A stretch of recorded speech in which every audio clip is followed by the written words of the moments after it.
And I was like, oh shit, I cut him. What happened was that there was a scene between me and Li Nansing, and she's like, yeah, it's for the close-up, it's important to use the real knife. There isn't really a union or a governing body. Anyone can send out cold calls and like, I'm a coordinator, I use real knives, please hire me. Sorry, I'm being bitchy, oh my god, okay, I need to... How can you make it as a full-time actor in Singapore? You get signed to MediaCorp, you act in a Jack Neo movie, you get signed to Kins. So how likely are any of us going to get signed to MediaCorp? How likely are we going to get a theatre project, right? So if you're eyeing a career as a full-time actor, I won't say forget it. I would say you have to assess yourself realistically. Where am I on this 20/80 curve? Two of you, same type of pattern. You take up 1% more job, right? You learn 1% more experience and you have 1% more portfolio. And boom, boom, boom, boom, boom. The distance pulls so far, so quickly, right, that you will never catch up to them again. Okay, to begin, let's also wrap up a little bit of the reason why the exam was designed like that. Okay, so over here we're trying to create, or rather advocate, a better way of doing action. However, it doesn't change the fact that the industry is how it is right now. And so the exam is meant to prepare you for what it is and not what we hope it is. I want you guys to experience the sheer pressure, stress, and sometimes complete terror of what it's like to be on set, thrown off at the deep end. So forgive me for teaching you 1 + 1, and then after that, the test is like algebra. That's the intention of not just learning the craft, but learning a simulation of what things might be like when you're on set. Almost every time we're on set, right, the job and the stunt itself is hard enough, but people tend to try and, as things are, they will stack the odds against you, in a sense where the stunt is hard, but oh, you gotta shoot in wide shot, and by the way, the floor is also slippery, and by the way, you're wearing shoes that aren't great for that too. And ideally, as a good coordinator, you can make a bad situation good.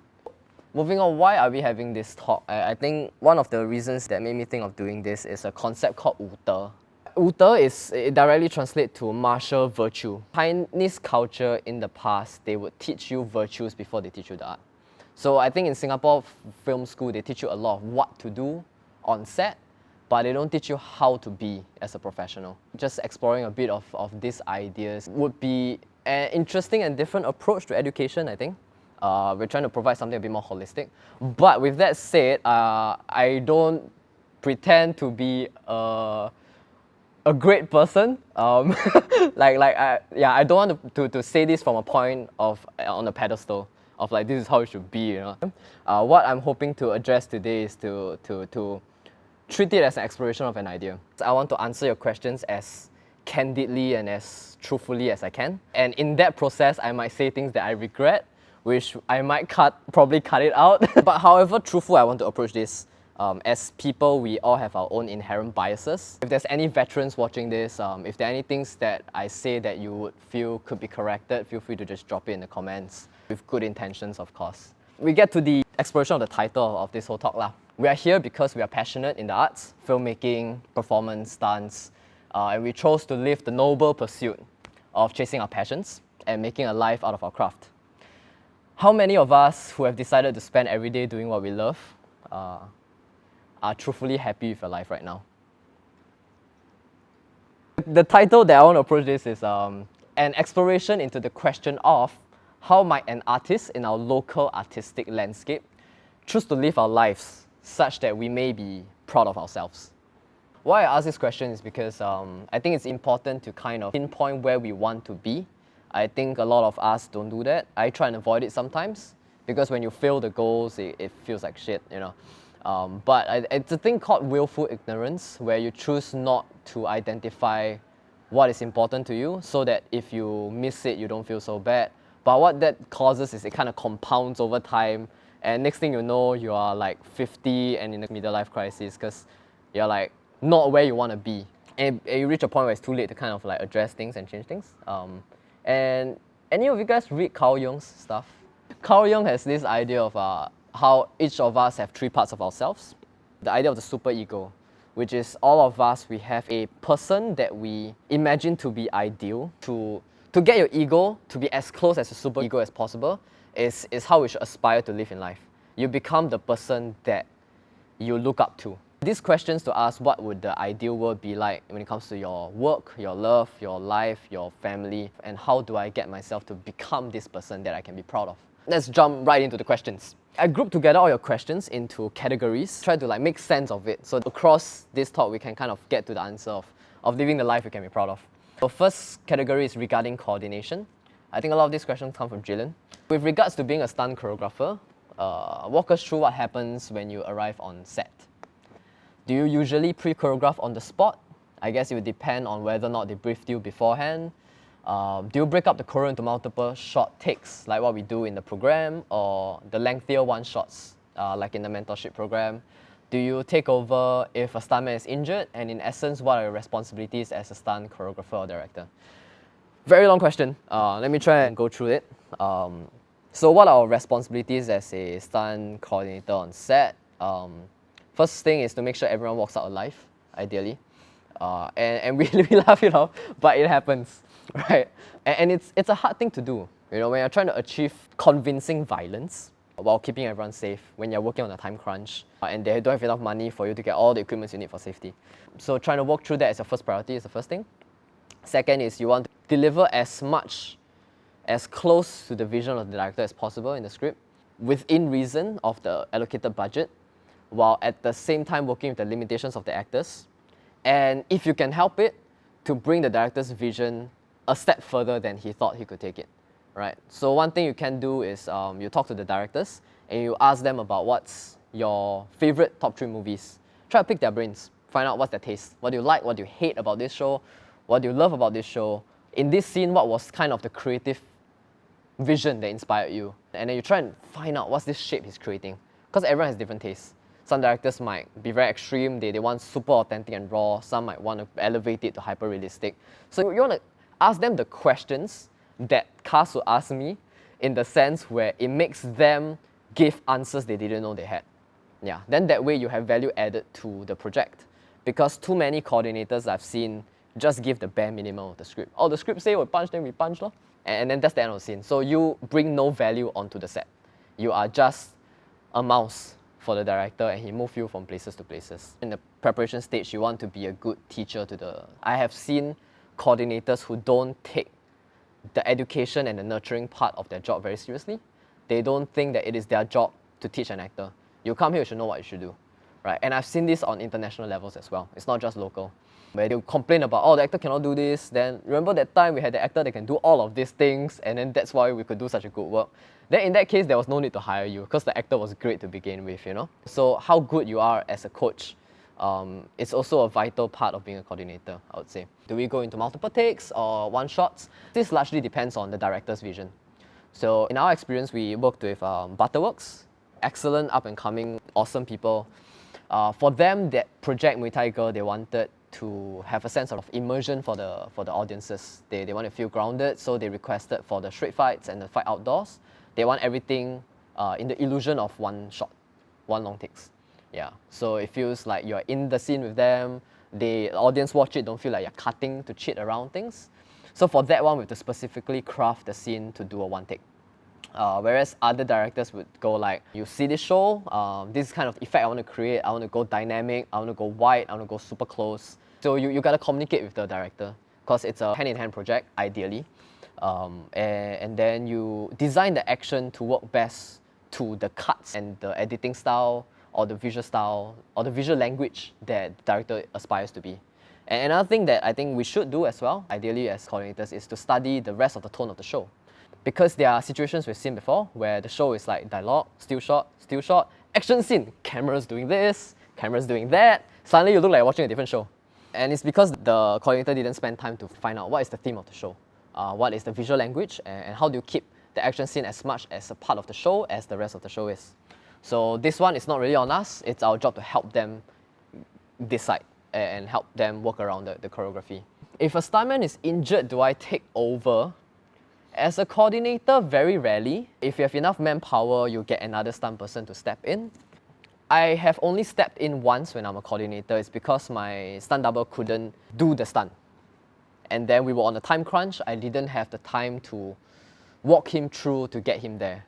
So I told him, okay, I'll give you another 2 takes, try and get it.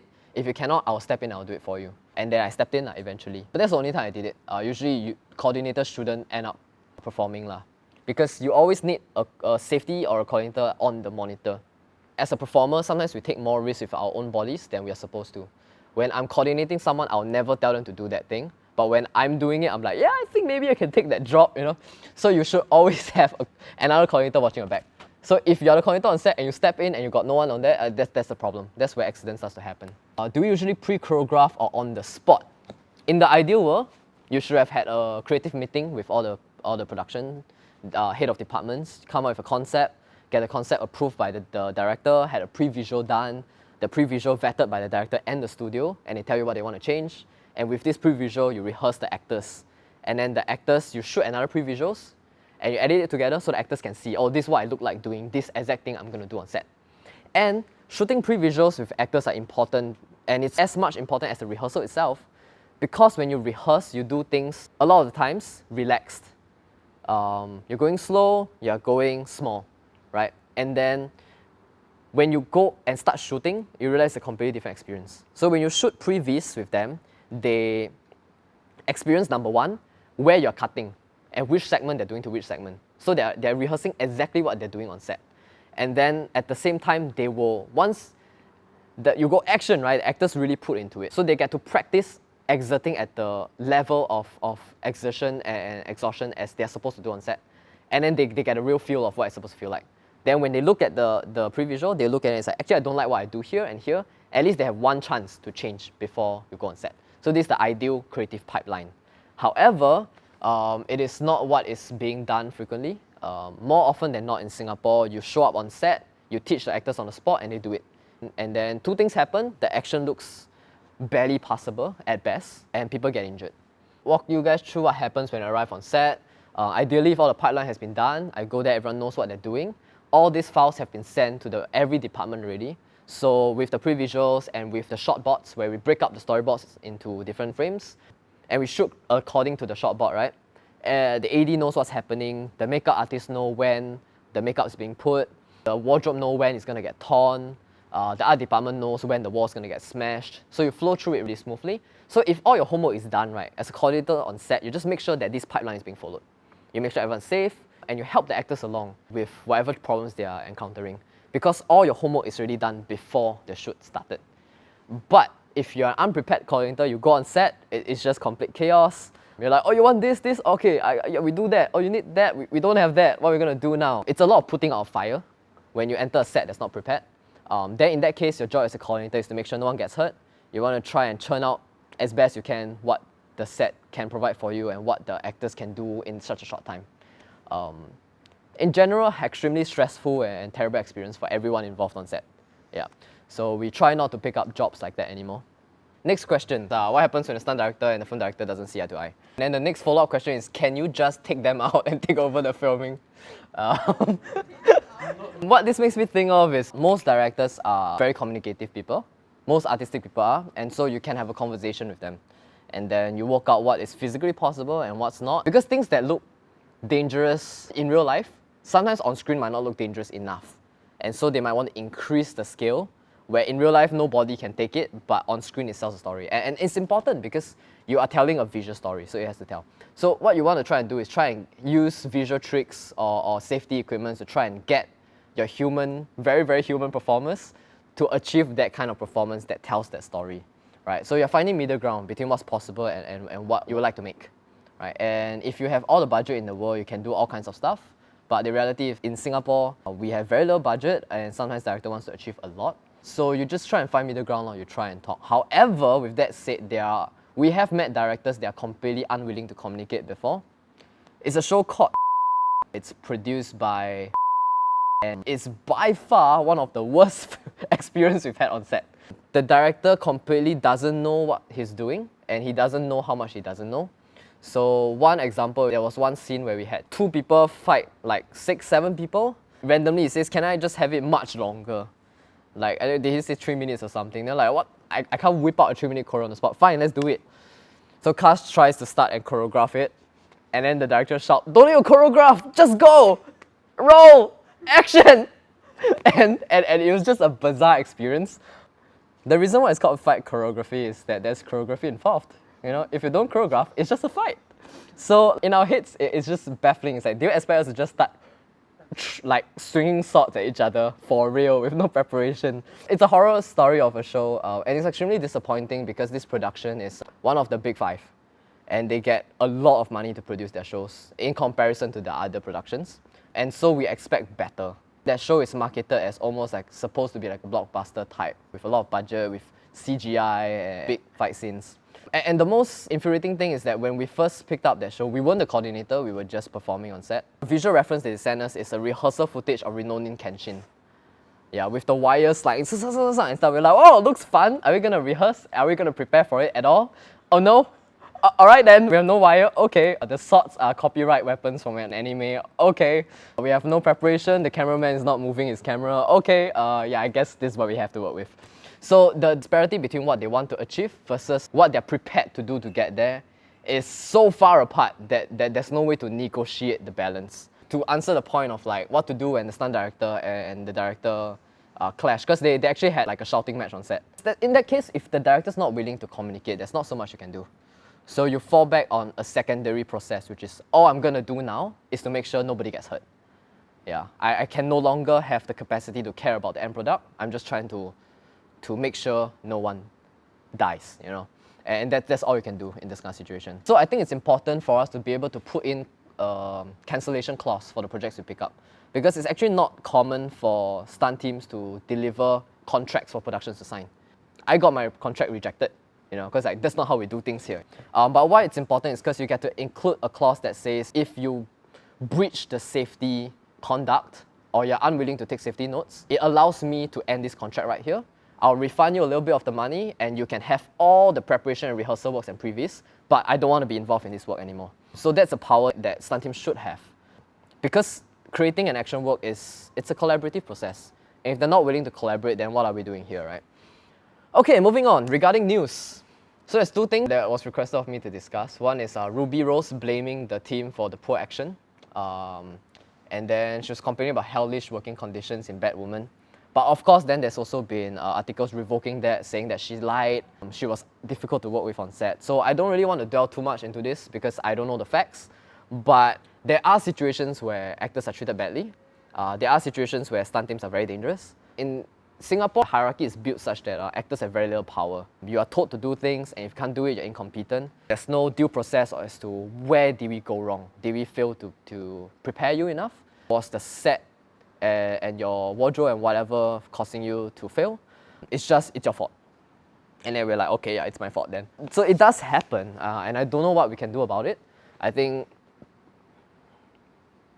yeah, I don't have an answer because I personally find it hard to reject requests that sometimes are unreasonable. We've had the privilege to work with great people that you can talk to them and then you can solve it civilized, but there are also cases like this show. So I think I'll try and circle back to this later. The recent Ras gun case, the one where the person got shot on set, my experience working with firearms is that the ADs never touch the guns. The only people to touch the guns are the armorers. When I was shooting in Taiwan, we fired blanks. So we will put through like a training session to handle it properly. And then on set, they'll be like, okay, cameras ready, everything ready. Then they hand you the gun, you hold it, your line is cleared, and action, you go pam, pam, pam, cut. The armorer teleported right next to me and he took the gun. I never have a chance to screw around with the gun ever, right? They check, make sure it's clear, make sure the rounds, everything is done. So that's my experience with it. So in that situation, no one ever got hurt. So I'm not sure exactly what happened there. It makes me think of a story, something that happened to me very early in my career. It's a show called and it's by What happened was that there was a scene between me and, can I just say his name? Li Nansing. And I cut him with a real knife, right? So how that happened, sorry Li Nansing Taka, I hope your hand is fine. I was handed a real knife by the AD and I'm like, that's a real knife. And she's like, yeah, it's for the close-up, it's important to use the real knife. I'm like, okay then. And then they're like, roll, action. And then it was a freaking wide shot, right? And then Li Nansing wasn't briefed, I think he don't know what's happening. So he moved his hand in the scene and he got cut. Yeah. I was like, oh shit, I cut him. I thought it was a close-up, right? So there was no communication between the AD and us, and the AD and the camera, and it's just catastrophic. He could have gotten impaled or whatever. My question to myself is, why didn't I speak up more? I should have, right? Like, life was at stake. My excuse, if I can call it that, is that I was very new at the time, and in our local productions, there's a very strict hierarchy. And often when you're working at the bottom of the ladder, we don't dare to talk. And then the way that they treat people is that we are less. They know what they're doing. I'm going to assume they know what they're doing. I don't want to get in trouble. I'm just going to try not to step anyone. Oops, he got cut. I think this is something that happens not just with me, quite a lot. I've heard stories about it before. So this kind of a systematic negligence that leads accidents to happen. I'm glad that Singapore has no guns, because if we have guns, we will probably have dead people because of the way that we handle our sets. So we hope we can do better, for sure. And it's hard sometimes because as freelancers, we have very little power. We want to keep connections. We don't want to be a problem or be called difficult on set. But then when there's dangers applied, it's on us as performers, you know, like blood's on our hands, literally. This one was infuriating because they gave me a real knife to swing at cast. We were both stunt doubling 2 actors, and they're like, no prop knife, no prop knife. Yeah, blunted it. But you know, you whip a blade at someone, no matter how blunt, it's gonna cut, you know. We should have said no. We should have just walked away, you know. That's how I would like to have said I behaved. But no, we just adjusted the choreo. I said, Cuz, I'm never pointing that at you. The knife's gonna go so far off you and so far off you, and we're gonna try not to hurt each other. And because Cuz and I have worked together so much, we have the chemistry to make a performance look good despite just being completely offline with the knife. And what really grinds my gear, right, is after that, when the actors stepped back in to replace, they suddenly had prop knives. Yeah, the knife was made of wood, and they are scared that we will break it. So our life is less important than a prop. I could have scratched him in the face or blinded him, and then there goes Kaz's career, you know? I don't know how to negotiate this feeling. I want to approach this talk as positively as I can because nobody ever learns anything by being spoken down to or being humiliated, right? So if I start to like just dox the production now, nothing's gonna happen. But with that said, there is a lot of anger and resentment that comes from being in the line for a while. So some of that might bleed through what I say, so bear with me here. Moving on. What equipment attire should you own as a standard for any job? As a stunt performer, you should have tights. Because as you have experienced, when you wear tights, when you do wire works, it's much more comfortable than without. Ideally, your coordinator would provide pads if the project requires it. However, it's always good for hygiene to have your own hip pad, the G-form that I showed you guys before, your own gaiter bag, your elbow guards, knee guards minimum lah. Those would be a good gear. Does that answer your question? Okay, moving on. What are the channels and avenues to seek out stunt jobs? Where do we look? For acting, you know, there is the Facebook group like Casting Singapore and all that, but for stunts there isn't. Maybe we can consider making a platform like that. But as of now, for stunt jobs, you would be contacted by the stunt teams. So what are the stunt teams in Singapore? On one far end, there is Action Horizons, the American stunt team that are in charge of doing and coordinating and producing the Waterworld show in USS. And they also take on films sometimes. Like they took on the Agent 47, they took on the HBO, Serangoon Road and all that. The other spectrum, there's like the Mediacorp few stunt coordinators that we talked about. And then there's also us, and then there's also Ronin Stunt Action Group. Yeah. So those are the people that will probably be looking for people to give out stunt jobs. So if you're on their mail list, then that's how you get it lah. Yep. How can one enter the stunt industry as a coordinator or a choreographer if not as interested in being a performer in front of the camera? Okay. I would always prefer if the coordinator or director was at some point a very competent performer, and therefore you can empathize with what you're asking people to do. And in fact, the longer you stay away from performing, the more detached you are.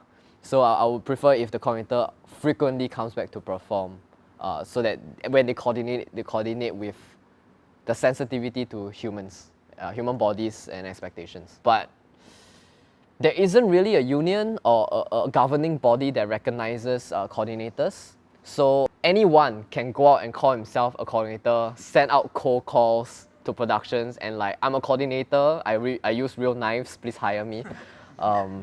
Sorry, I'm being bitchy, oh my god, okay, I need to control. It is both an opportunity because there are no gatekeepers, that anyone with the right talents and attitude can rise up.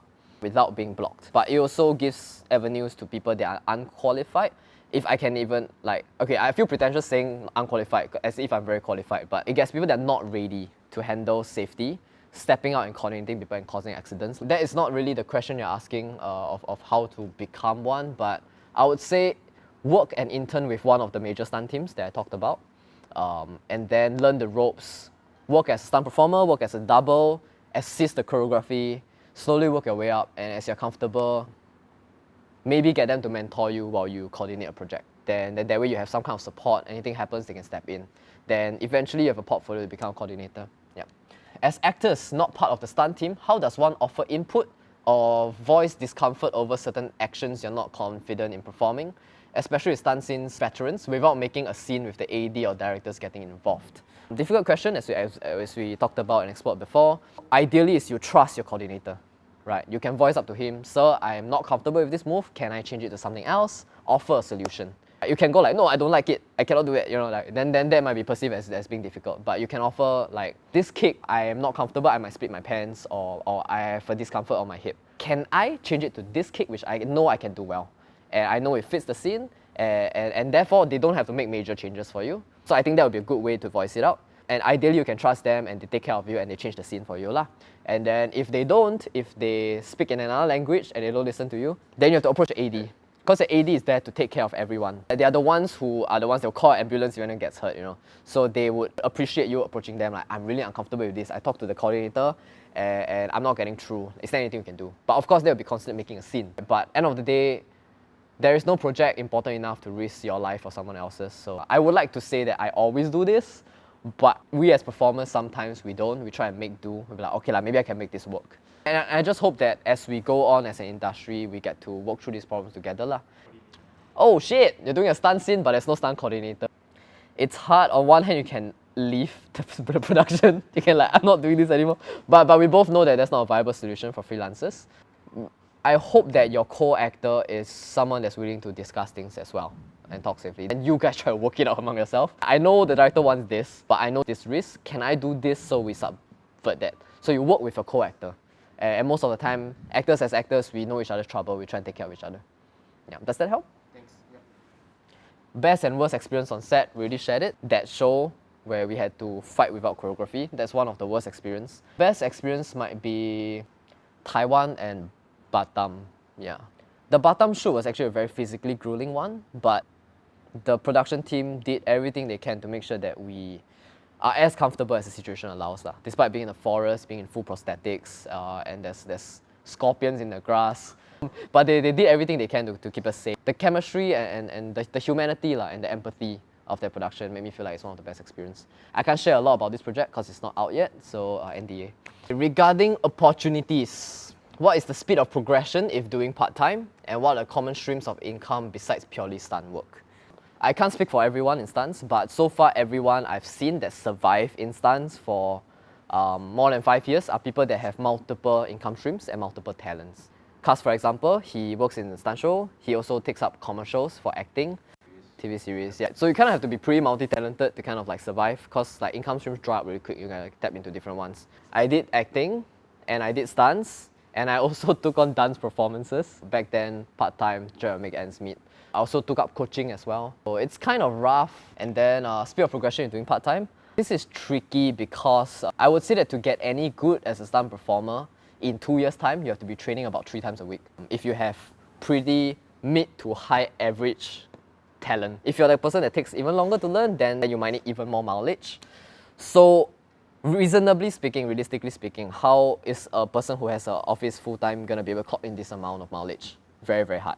Yeah, so progression, I would say maybe in 2 years, hopefully you've clocked in more than 10 stunt doubling jobs.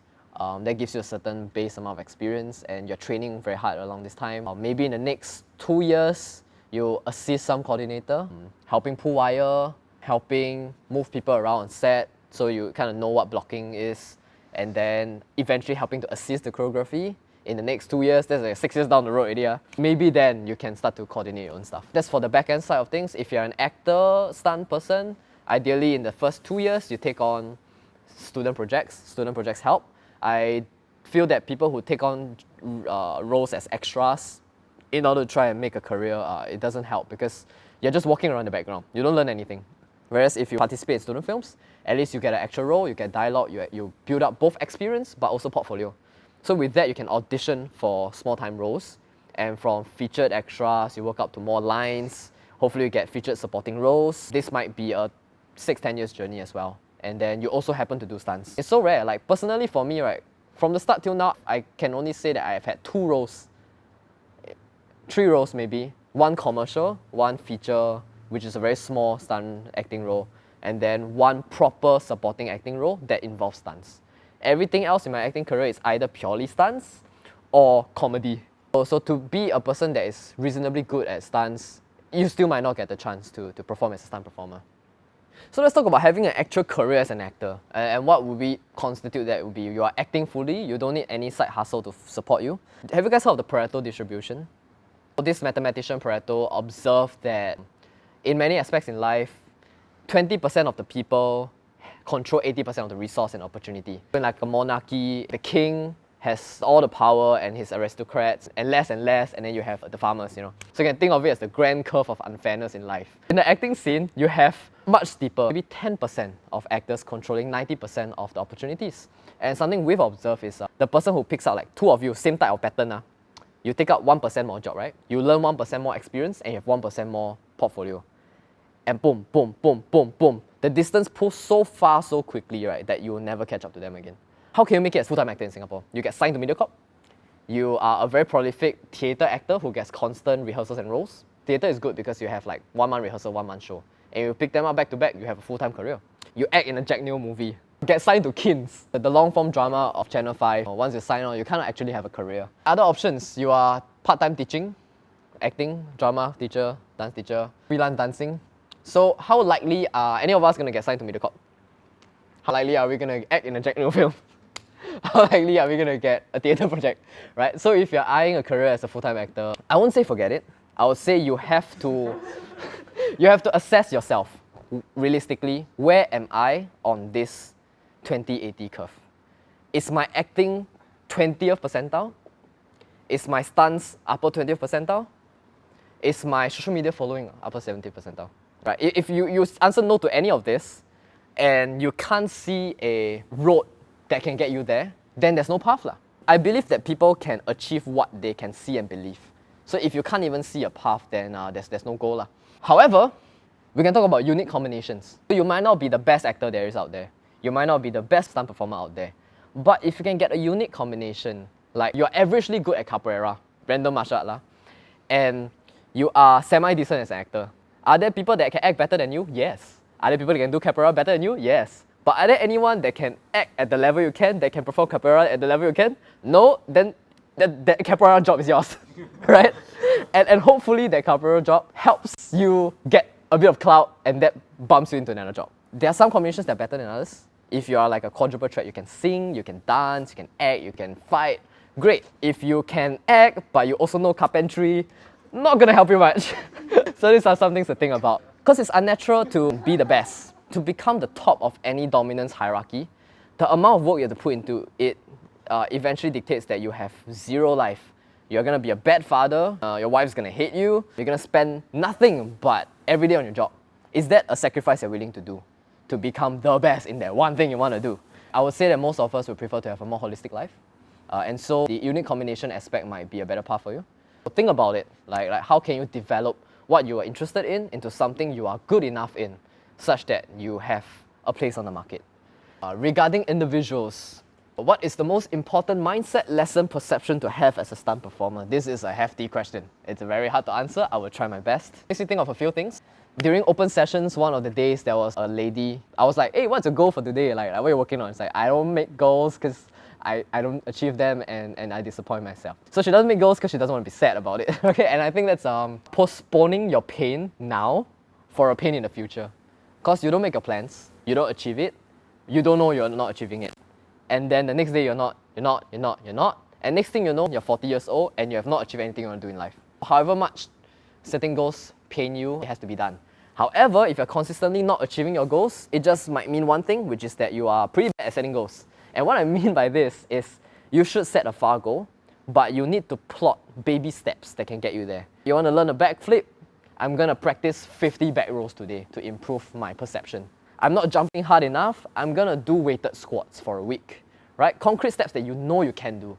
You do that 50 squats, I did it today. You get to feel a bit proud of yourself knowing that you made one concrete step towards your goal. So that's how we should proceed with goals in life. And I think this might be one of the answers to the question of being proud of ourselves, which is that in a world where we may never achieve our goal, especially with how Singapore as a society views art as not very important, there's every chance we might never achieve our goals. But at the very least, we can be proud of ourselves for making concrete steps towards it and enjoying the process. Will Smith had this analogy of how he had to build a brick wall with his father. The advice the father gave him is just focus on laying this one brick today as well as you can lay a brick.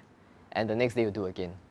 And eventually you have a wall. And so that's all we can do. I've met a lot of part-time actors in the start of their career who want to be everything. I want to sing, I want to dance, I want to act. I would say same thing, Pareto distribution, 80% of them, they don't exist anymore. They don't get Thanos snap. They're not in this line anymore. I think in the artistic line, a lot of us are subject to the eternal youth, the pueri aeternus, never wanting to grow up, the whole Peter Pan thing. We have this dream we want to go to and we don't know how to get there, but we refuse to give up the dream. So the thing about being kids, right, is that you have unlimited potential. You can be anything you want to be, but you cannot be everything you want to be. And so it is painful to have to decide what you're going to let go. I'm going to do this and therefore I have to give that up. And it hurts. But if you make that decision well and you make it swiftly, you at least have something. Same thing, you don't put aside your pain for later. Because if you don't make that sacrifice now, you don't sacrifice your potential for a pursuit, life will make that choice for you. Right? You're going to realize you have no money, you're going to have to give up your job eventually, you're going to sign on to the army, not shitting on the army, sorry. And then life makes the decision for you. 40 years down the road, like, why am I here? Because you didn't make a sacrifice. So we all have to choose our shit sandwich. Yeah. Because whatever you pick is going to suck, but you picked it. At least you made that choice for yourself, not someone else. Next, how can you quickly identify projects and turn them down quickly? How are you allowing yourself to be put in projects that make you resentful? Have you found out your why as to why you take up projects? Because projects might pay low, but if you know a good why, I'm doing it for portfolio, I'm doing it because I like this director, then at least you can go through the project paying paid crap, but knowing why you did it. I know of a lot of people that pick up jobs and don't know why they did it, and then they complain about it, and then they hate it, and then everybody hates them. Okay, so we want to break this cycle of resentment. Recently, I turned down a job that I really wanted to do. It was to coordinate a theatre project. It's a really interesting one. It's a script written by my friend. Their budget is way below the ballpark of what I expected it to be. But the main problem isn't that I'm not getting enough money. Because okay, on set, right, we've met those kind of coordinators who don't do their job well. They don't do their homework, and then they don't treat it seriously, and then they leave the set even before the show is done. Because the project didn't pay them enough, right? So that's their excuse. But the actors are innocent. They are there to do their job, and you're there to help them, but you're not there supporting them. So I don't want to be in a position where, because this job pays so little, and I have a responsibility to Sandbox, right? Whatever responsibility I'm dropping here, I need to justify it by the dough I make back. And I need to pay someone to take over my responsibilities. So if I take up that job, I foresee that I'm going to have to take up other jobs so that I can keep this place afloat. And therefore, I won't be able to give the attention that I should to the actors. And I'm going to be counting hours. You only paid for 10 hours a day, that's all I can give you, I gotta go. And then I contribute to this vicious cycle of people not doing their jobs. And then I'm going to probably get resentful because this project requires quite a bit of homework for me to research to make sure I get it authentically to the culture that they wanted it. And I'm going to not give my best at work. So I want you to look at jobs the next time you get it and ask yourself, are you going to get resentful at the end of the project? If you are, don't turn on a job yet. Think about how you can position yourself such that this job would benefit in the long run. And if you cannot find an answer, it's time to let it go. Because you only have so much time in the world.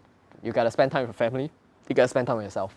And if the job is not important enough for them to pay you that amount, it's not important enough. That's why I stopped taking low budget jobs. I helped out a director on a feature film, and he had no budget, but I'm like, you're passionate, I'm going to help you out with this. And I did it for free. But what happened on set is that they overran in the previous location for like 4 hours. They shot on set, it's almost sunset. I have like 30 minutes to shoot a scene that would have taken 5 hours to shoot. I'm actually very worried because this was shot like 2-3 years ago, and I know the scene is quite bad. And if it comes out sometime now, it's going to totally spoil my name, right? But here's the thing, like people who cannot take out the money on their project to fund the action are likely not going to give it the priority it needs on set to make it work. Because you know how much it costs to rent a cine camera. And so that takes precedence, right? But I'm here to ensure nobody dies. And if nobody dies, it's not as important as your camera, I probably shouldn't be on this set. So that's the reason why I am starting to be more comfortable turning down jobs that I feel have this kind of red flags at the start. That they're not going to prioritize the action, they're not going to prioritize the quality, and they're not going to prioritize your safety. Yep. Moving on. To want the best for the project and not yourself is something that's very difficult to do. And it's something that I learned from Cas. There has been 2 jobs that has been pivotal in my career that actually came from Cas. He was offered the role, and Cas saw the thing and felt like I could do better in it, and he pushed it to me. Who else would do that for you, genuinely as a friend? Often you realize that your friends want you to do well, but not as well as them. It's really hard to find friends who genuinely want you to succeed. This makes me think about a parable, which is the $100 game. So imagine, let's just say Morgan Freeman, he offers you a game. You, I will give you $100 as long as you share it with him. It can be any amount of percentage. Anyone would be like, okay, I'm going to take 99 and you take $1. I get $99, right? And this is the approach that a lot of people take throughout life, which is they take as much as they can. But they forget that life is a continuous game and people can see what you're playing. So actually the better thing to do is I'm going to take $10 and I'm going to give you $90, which is a stupid thing to do. But this is why I want to talk about how being selfless is the most... It's not just about being a good person, but it's also the most reliable strategy throughout life. Because people are going to see, oh, this guy gives $90, you know? Everyone wants to play with you. And therefore, I encourage everyone to be as selfless, to give as much as you can. Because it's good for them, it's good for you, and you ensure a nice, continuous game. We have met people that take whatever he wants from you. And it just takes one project, one time. That's it. Nobody wants to work with you again. You don't take short-term benefits and give up your long-term friendships, you know, because it's just not sustainable. Like, the world is small. And there's this analogy of the scorpion and the tortoise story. There's this scorpion that wants to cross the river, and he sees the turtle. It's like, hey, can I ride on your back to go across the river? And it's like, why would I do that? You're going to sting me. Then the scorpion said, if I sting you, you die, I'm going to drown, you know. It doesn't make sense, right? So he's like, oh yeah. He's like, get on my back. And they started swimming. And halfway across the river, it felt a hot pain in his back. Ah, you stung me, why? And the scorpion said, I'm a scorpion and I sting, that's my nature. Which is a stupid ass story, but it's just telling you that some people, they see your back open, they're gonna stab it. So red flags, look out for people like that. Next, social media, to do or not to do. Because right now in a local landscape, you lose and gain roles based on how many social media following you have. That's just the reality of it. I don't know what's the true ROI of followers actually watching shows because you're following, but it is a criteria, right? So a lot of us are faced with the dilemma of, should I sell out and work on my social media? What do you guys think? Right. I do agree. It depends. There are actors who can do that without working on it, but more often than not, I feel now as a modern performer, it is part of your job to work on your social media. Marketing. Yeah, market yourself. You owe it to yourself because you cannot control who casts you and who doesn't. But you have full control over your social media. And so if you don't do it, you can only blame yourself. With what approach should you go about your social media? There's 2 main purposes you can go to. You can work on portfolio. I know of an actress that does that very well. She shows clips of her performance. She shows headshots of herself. And you don't know how important it is, right? Now that I'm coordinating, I get to sit in on casting meetings. When you're like, oh, this guy applied. Who is he? Everyone on the table, Instagram. You get 6 people looking at your profile you don't even know. And you see this guy uploading a video of himself peeing in public. It's like, yep, nope. So you don't think it affects you, but it does. So at the very least, have a professional account and make a private account if you're going to post nonsense. Please, clean up your feed, okay? And don't rickroll your clients. Yes. Why I say is because our friend, which I'm not going to name, you know, on Instagram you get to post a link, right? And we thought it's his showreel. The casting clicked on it, it was a rickroll. Yeah. So if you take up her profile as a casting, you're very satisfied. I know what you look like now. I know what you look like with your hair up. I know what you look like with your hair down. I know what you're doing in this scene and what you're doing in that. So that's great. But you're not going to get numbers like that. So you're going to get really low following, and if they're looking for numbers, you're not going to get a job. Next, how do you get numbers? There's a few ways you can go about it. If you want people to follow, you need to give them value for their time, right? And I see a lot of people actually trying to, like, just my face. But again, Pareto's distribution is your face in the upper 20th percentile. where your face is the gift to the world, that's enough content for them to follow you. I'm willing to wager most of us are not, unfortunately, for myself as well. I mean, it's important to show your achievements as an actor, but you do get situations where it's like, oh, I did this show, I did that, I won this award, and that's the whole feat, you know, and it's insufferable. As a person, why would you want to look at that? Side example, the recent runner, I don't know his name, I'm gonna say it, later they sue me also. And it's like, oh look, I run so fast, I challenge you, I challenge you, I challenge you. Nobody gives a shit how fast you run. But think about it, what do people care about? They don't care about your achievements. How are you going to make your feat worthwhile to people? What would you like to see from your friends? What would you like to see from your favorite news platform? Try and bring value to people. Yeah, that's one way you can gain following while still respecting yourself. There's someone that asked the question, is it possible for me to do fight scenes with famous people? Yes, but not him specifically. The reason why I say that is he's a student that we have that came in before, and I'm not ragging on him or anything, but it is very telling what a person asks. The question we ask define what we are focused on. And we get generally two batch. Ideal students are people that care about the process. Because like I said, you are going to spend more than 80% of your life pursuing your goal. You better love the process, right? If you hate the grind and you just want that second of limelight, you're going to, if at best you win it, you win 金马奖, and then you realize it's not what you said it to be, and you hate your life, you're going to drink and you're going to die. So you better love the process, right? So the people where their question is the process. What's the training like? How often should I do it? What am I doing wrong?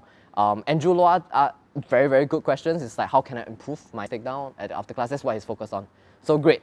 But then on the other side, you get people that ask, oh, can I work with famous people? Can I get this video? Do I get sound effects? Can I remove your watermark? You know, random. It's like, they don't care about the process. And I look at them, I'm like, yeah, that's where they're going to be. Because they don't care about improving. They don't care about the process of growing.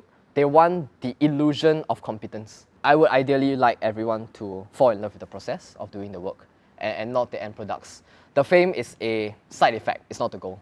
Regarding things I'm unsure about, someone asked me to call out things that are wrong. Once again, I don't think that's the best way to educate. We can shit on productions, laugh about it, but they're not going to grow. I personally have been on a set that was one of my worst acting experience, not my stunt experience. I don't want to describe this too much because I am grateful for receiving that job. But the director has a particular style of directing in which he doesn't give you notes. He uses sarcasm and he insults you as a person. And then you have to dig within the insult. So what did he want me to do? An example of a scene is like, cut! Oi, Peps, what are you doing? Why you trying to act cool, is it? You're not very handsome, you know? Like, can you stop? Then I'm like, so what's the note here? Am I sitting too nicely? You know? The scene, I just introduced my mom, my wife. I'm very proud of it, right? So, as a performer, you always want to bare your soul, right? But it's very hard to do that when you're getting personally attacked. How can I be proud of my wife in this scene when you're just trying to humiliate me, right? And it's very hard to learn in a situation like that. And I personally feel that it's just, yeah, I don't know what he's trying to do. It's never the best way to get people somewhere. And so I hope that despite all my resentment for the things we've experienced in the industry, we're able to still move forward, not humiliating people. What would be a good plan for beginner actors to pursue action films or roles? Student films, once again, I think that's a great way to go about it, and doing your own projects. I personally learned a lot of what I know. When I started, the first project that I ever did was a social media promo for Zook, where we, got promo, then we parkour to Zook. And on that set, the camera woman eventually became a very good friend of mine. Her name is Winona Huang. And I think I owe my entire career to her. After that project, we realized we liked the same things. So we came together, we shot parkour videos together, we made short films. But on that set, because we were involved from the conceptualizing to the producing, and so much of what I learned producing those projects eventually became the backbone of the system that I use. And it helped me greatly in my career in that I think certain stunt coordinators have not produced their project from start to end. They're just that one piece of the cog, and then they just spin in that, and they don't know anything else outside of their department. They don't know how to work with wardrobe, they don't know how to work with makeup artists, they don't know how to talk to directors. So produce your own projects, that's what I would say. Is it possible to build a career solely as a stunt actor in Singapore? I would say as of now, there is no one in Singapore that I would call an actual stunt actor. Right now in our actors program, I see a few of them that definitely have potential. I think to make a career as a stunt actor, the closest person I've seen to it is probably Cass, actually. Yeah, Grace, but also you. In terms of acting capability, in terms of skill, and also just purely clocking the mileage and the work, you see. And the work ethic, the ridiculous work ethic that Cass puts into his projects and his preparation is insane. Despite that, because of the lack of opportunities, Cass is not what he wants to be. It's like Singapore's Keanu Reeves. So please, just give him a job, right? If he can't get it there, no one can. You know? How much to produce an action film? Okay, this is a question that I'm gonna speak out of my ass. I did some rough research. I don't know how accurate the numbers are, but let me run them by you. Long ago in Singapore, there was an action film, wanted to call itself the first action film in Singapore. It's called Resolve. Initially, it's supposed to have $2 million as budget, but eventually half of it got pulled out. So I think they made the film on $1 million. Next, Killer Not Stupid. Jack No film, we shot it in Taiwan, 2.7 million to produce that show. So roughly, you know, local movie kind of like near about 2 million. Any movie, not action, generally they say in Singapore you need 800K as a movie minimum, and you must make back 3 times of that amount in order for them to consider it something of a success to fund you for further shows. So that's the number we're looking at. For scale, international movies, John Wick 1, 30 million. John Wick 2, 40 million. Let's look at Wolf Warrior. It's relevant because Wu Jing funded it himself out of his own pocket. He risked going bankrupt for it. That cost 12 million. It's still a lot on Singapore cents, but it's lower than the Hollywood. And it has explosions and stars in it, so really good. Ip Man, the first one, it cost 12 million. On the far end, Avengers, big movie. Civil War, 250 million. Yeah, which brings me to the number, 250 million. In 2015 to 2019, Singapore's annual budget for 1 year of TV and everything funded to MediaCorp allegedly is also 250 million.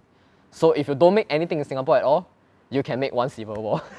Yeah. Makes me wonder where did that money go to. Oh, so let's look at that. Singapore, where did the money go to? This is the only data I can get lah. And this is for Octo. 2017, MediaCorp briefed to production houses. They have a budget of 6 million per series of 12 to 16 episodes, which sets it at about 375K to 500K per episode. That's the number we're looking at for Octo. Octo takes up about this much of the budget, then Channel 5, then Channel 8.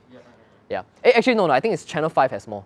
And then Channel 8. I think, I'm not sure. Don't sue me for this. I have heard of the Big 5 productions having 1 million per episode to play with. Okay, next question. Rates from production crew to stunt actors. Stunt actors of before, the lowest I've heard them paid is $80. The going rate is $150. Right now, what we're trying to do is we're trying to raise the rate at our own expense. Mr. used to hire us for projects back to back. We will shoot 2 projects a day and get paid 1 paycheck. And we'll be like jumping into water in the morning and then taking a high fall at night. It's just inhumane lah. And right now, what we're trying to charge is between 250 to 450 per stunt performer. We are trying. We're trying very hard. Why do we get paid the same as actors? Because they can. Ideally, if you're looking at overseas, every stunt performer has to be paid risk pay depending on each stunt that they do. Call it stunt adjustments. You're like, I know we've hit the limit of this 3 falls, and we set 3 falls because like exhaustion. Any more, he might get tired. Are you able to take 1 more fall? Yes? Okay, you get a stunt adjustment top up onto your pay. That's how they charge over there. Singapore, wow, I have taken a 3-story fall 27 times before, until the box is crushed already. And then I, boom, slide off. Customer saved my life. And the reason they can do that is because we don't charge per fall. And you know what they were shooting? They were shooting wide shot. Then after that, I'll jump down 1 more time. I just want to shoot your leg passing the screen. So they don't care about your life because money not pinching them. So that's why I realized they need to feel financial pain for them to take your life seriously. Trying to do better as a stunt team, but we can charge what we want. People don't pay. You don't get jobs. So we do our best. We hope that, I mean, it's not like the government's going to step in to help us or anything, but productions need to know that they need to do better. Why am I charging more for my talents? Because you guys are better trained. You want better work, you get better trained people, you pay us better. That way, we play the long game. You get to feed yourselves. You get to keep in this line. You get better, they eventually get better work. They staff me, they staff you, you quit, you go to a full-time job, they have no time. They need to think about the long game. What are the platforms to strive towards if you're looking at a sustainable career path? I think Jewel Productions and Butterwork does some of the best work I've ever worked on. They're very passionate and they're young creators, they're extremely talented. VidC, they are constantly funding experimental shots. If you're a producer, you can look at them. You might get low pay in your first year, but then as they trust your work, they might give you more funding. Privately funded series. Recently, there's The Seekers on VidC. I think it's funded by WSG. Yes, WSG. So I think that might be the future of content creation in Singapore that actually pays decently. Because government or private sectors want to push their agenda, but they use a narrative to push it. So they're pumping money into the arts for their own cause, but they're pumping money into the arts. So I thank them for it. I hope we get more of those kind of content. Will they move into action? I don't know how relevant it is for a bank to see someone get shanked, but I hope that happens. I hope that happens. And then Netflix, they might move into the region. So if they do, we might see a rise of better produced content. And it will be good because competition forces improvement. Currently, monopoly is causing a stagnant water in Singapore, and stagnant water breeds disease. So if we can get competition to come in, we might see growth in the industry. Next, what are the direction and plans Sandbox have for the people who attended the mentorship program? Good question. We would like to do an initiative that we have in mind, but we have not gotten off the ground yet. It's called the Sandbox Action Shots Festival. We would like to hold this 3 times a year to invite all of you guys mentees, whether it's this batch or the next batch, to come back and participate. Over the course of that month, you get to choose to come in whenever you want with your team, rehearse and shoot a short action segment based on the theme of that particular festival. And to use this chance to practice your craft. And then at the end, we have a night where we screen all of it and then we give prizes to the best coordination, best performance and whatnot. And what we're trying to achieve with this is a few things. I think a problem with why money is not going to action is because people don't think that we can produce good action in Singapore, because we just went through like 20 years of terrible action, right? So I think it's our due diligence to try and make good stuff so they can be like, all right, you guys can make this. If we give you the money, we can get good action. We can dedicate more time, we can dedicate more money to produce things. Because this is all it takes to make good action. Time to prepare and some funding to make it happen.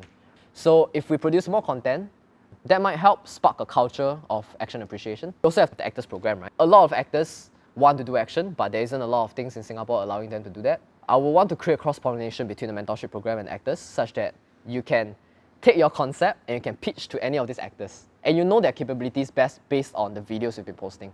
So you can go and choose, okay, I think this guy is doing really well, this lady is doing really well. I'll pitch to them. This is my concept.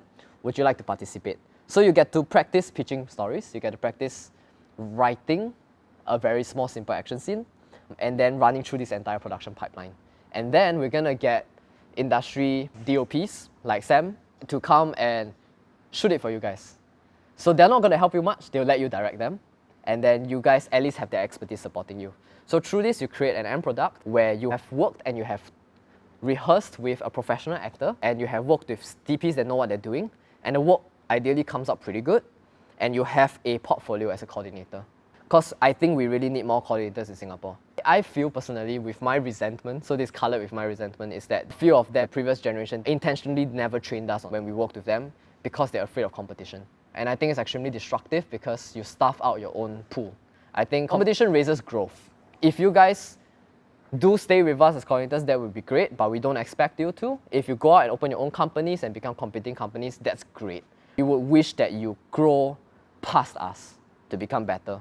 If production sees that there's more and more coordinators out there, they're awesome, and therefore keeping the rates competitive and keeping the quality competitive, and I see you doing good work, I get inspired to do better work, and you do better work, I think that's great.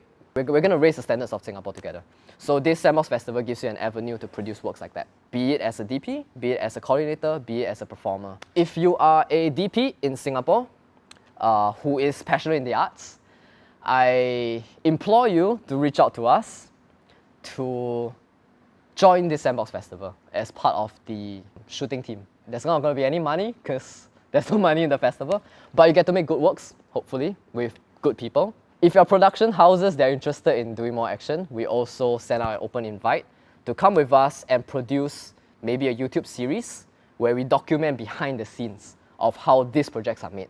So you don't see the end product just, you see how we made it, what the mistakes we make, how we grow. I think this is a great education for everyone in the scene. So please, production houses, reach out to us because it's going to be quite heavy. Maybe one production can do 2 episodes and the other one can do 2, and we can spread out the workload together. Shout out to IMDA, NYC, NAC, NYFA if you guys would like to fund this initiative so that we can pay our people and get this platform out there. We're trying to make action a thing again. If we don't do something about it, what I see is happening now is that bad action is being produced. It costs less money to be put into action because people are disappointed in it.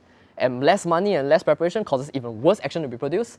And eventually there will be no action produced in Singapore. We're trying to break that cycle. So join us, give us money, and we will give you good work. And hopefully in the next 5 to 6 years, we'll raise Singapore's action standards. Hopefully somewhere close to the Southeast Asian region. Regarding industry unhappiness, we're all resentful, we're all unhappy, why are we not getting paid, why can't we feed ourselves? I see a lot of young artists going like, oh, you gotta treasure the arts, you know, we are important. Earth without art is just stuff like that. It's important to realize that we are not the main characters of the world, and we are not as important as we set ourselves out to be. So we as artists have to ask ourselves, how much are we actually contributing to the society with our art? Again, are we in the upper 20th percentile, such that our art actually shines a light in the local industry? Chances are we're not. So how can we get there then, right? How can we be proud of our own quality of work to inspire better pay for ourselves and the industry? So my question is, what might we have been doing that is contributing to making the industry worse? Because as much as we hate the industry, we are part of it. We are part of the ecosystem. We are definitely not doing enough to help everyone, and we are definitely doing some things that are harming it. Like I said, I have done things on set that I'm not proud of, that I would wish I have said no so that we can set a safety standard. And also, now I'm trying to turn down jobs which I feel I would not do well in because of budget reasons. So I'm trying to contribute to not making it worse and therefore losing opportunities because of it. But if it makes me feel like I can sleep better at night. Yeah. Improving the action industry, right? How can we invoke this change? We increase the education in the creation process, which is what I hope to do with the behind the scenes of Sandbox Festival. And increasing the skill level and increasing competition, which is what we're doing with the mentorship program, more coordinators to compete. Increasing skill level of the actors, the average actors in Singapore, to get better. So what can you do to help? As a performer, as a celebrity, as a crew, as a producer, and as a consumer, consume more action, support local action, be part of the local action. So it is important as actors to work on ourselves, yes, but we also at the same time have to realize that we have to contribute to plowing the land together. So with Sandbox, we hope to make the land more fertile. So work on yourself, but work on the community. Let's support each other. I feel that sometimes, I don't know why we live in such a small country, but we seem to be fighting over the crumbs instead of like, how can we band together to get a whole pie? So someone actually asked me what's the meaning of life, yeah. But I think it's meant as a joke. But I'm gonna end this whole talk. The meaning of life, I think, is to be able to conduct ourselves in such a way, regardless of how the environment is, such that we can be proud of ourselves. And I think it starts on working on ourselves, working on the people around us, contributing to the community, building something. For the audience, if you're not in this line of work, if you have at any point of time in your life looked at the action film and like, yeah, I like this, I think I would hope that you can support our Singapore action as well. So if you're an audience, I invite you to come to our classes, please, to help us survive, because we're in the red. So anything that you sign up for is contributing to a better action future in Singapore. The point of why we open up the action classes is because I realized that I appreciate arts more than I practice. I don't understand ballet because I've never practiced it, but once I learned dance and I watched dance performances, I appreciate it more. So if you could come and join the class, the fight classes, I think it could help you appreciate the creation process of action more. If you are a part-time actor, aspiring action actor, I think you owe it to yourself to attend our classes here, because if I do say so myself, we offer one of the safest and more holistic training for stunt actors. And if you at any point in your life have said the phrase, I want to be an action actor, please come for classes here. Yeah. And we're going to try and help you get there. Yeah. And with that, I think we've come to the end of the talk. Thank you, everyone. It is 10:30 exactly.